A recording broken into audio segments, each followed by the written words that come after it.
Hey everybody, welcome to JLB Sports TV. I'm Justin Block, and this weekend we're going to have some wild card predictions right before kickoff. The first game of the day is the Jets at the Bengals in a rematch of the Week 17 matchup in which the Jets destroyed the Bengals reserves to clinch a berth into the playoffs.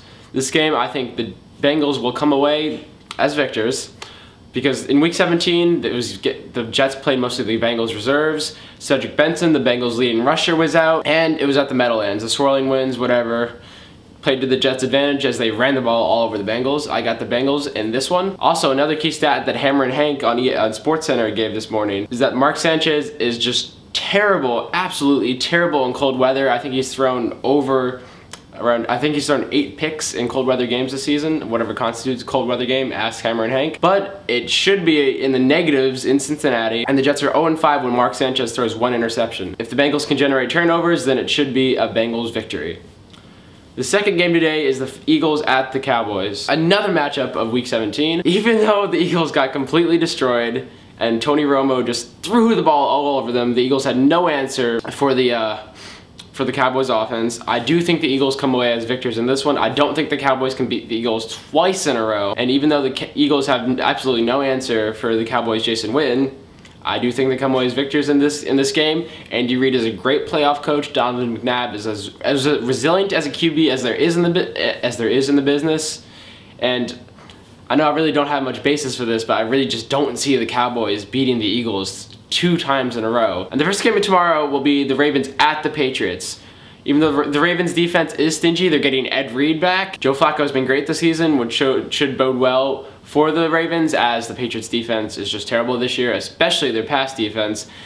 I just don't see a Tom Brady-led Bill Belichick team getting ousted in the first round of the playoffs. You can never count the Patriots out, especially with that offense and Tom Brady, and I think they make it past the wild card weekend. And the last game of the weekend is the Packers at the Arizona Cardinals in another rematch of the Week 17 games. Now, even though the Packers destroyed the Cardinals the first week 33-7, this one should be much closer. Mike McCarthy kept his starters in, I think, well into the third quarter, while Ken Whisenhunt pulled most of his starters after the first quarter. Also, more keys to the game, whether Anquan Boldin, this Cardinals star wide receiver, will play or will not play, big question. Apparently he has a knee sprain and he's dealing with a high ankle sprain, 2 just horrible injuries. And it's in great question whether he'll play. He's a tough player, one of the toughest wide receivers in the NFL, but whether he plays or not will have a huge impact on the game. Also, Cardinals cornerback Dominique Rodgers-Cromartie is injured, but I think last time I checked, he's supposed to play. Before I give my final prediction on that round, I'm going to give my 5 keys to the Packers' postseason success.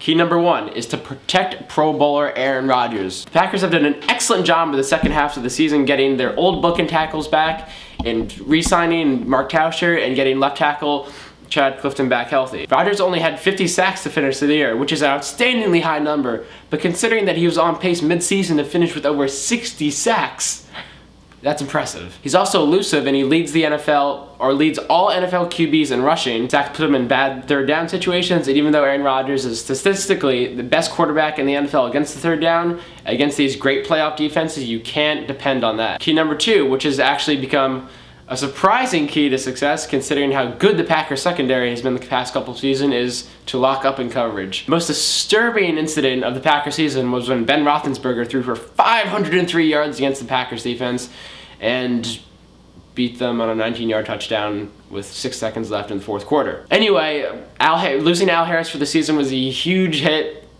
as everybody in the pecking order moved up, making Jarrett Bush, of all people, or Nickelback. And I swear, every time Bush is on the field, he gets beat in coverage. But McCarthy is playing him less on special teams, where he's our special teams ace, and more in defense, as it's more important to match up against these third wide receivers of the Cardinals, Vikings, and the Saints in the future in the playoffs. Charles Woodson can't simply cover everybody on the field. It's important that the guys like Tramon Williams and Josh Bell and Brandon Underwood and Jarrett Bush really put in their best effort against the talented multi-receiver sets that we will see in the playoffs and that the Cardinals can show. Third is to run the ball.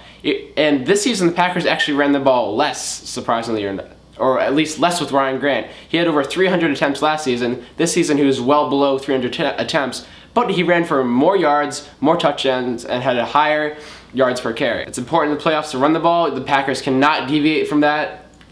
And a solid running game can only help Aaron Rodgers. Just blitz, blitz, blitz, blitz, please. This 3-4 defense is supposed to be aggressive. They're absolutely stout against the run defense. I'm not concerned with that at all. It's just generating pressure on the quarterback. That was a problem in the first half of the season, but as the season wore on, pass rushers like Clay Matthews emerged, Barnett, Hawk got more involved in the blitz, and the Packers became a more formidable defense. So it's dependent on Capers to come up with some creative blitz schemes, as Kurt Warner is great against the blitz, and if we see Brett Favre again, and he's good against the blitz, so being able to get to the quarterback will be dependent on whether the Packers can advance. And the fifth one is stay disciplined. The Packers are the most penalized team in football, and even though it has been proven that there is no direct correlation, statistically speaking, between penalties and wins and losses, you just don't want to. You want to avoid penalties.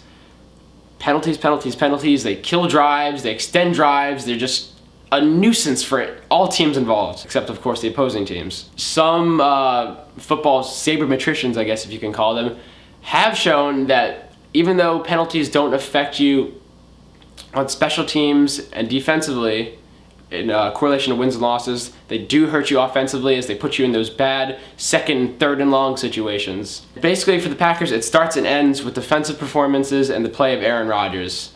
That's it. The Packers are the best in the NFL in generating turnovers. I think they're the second best in not turning the ball over.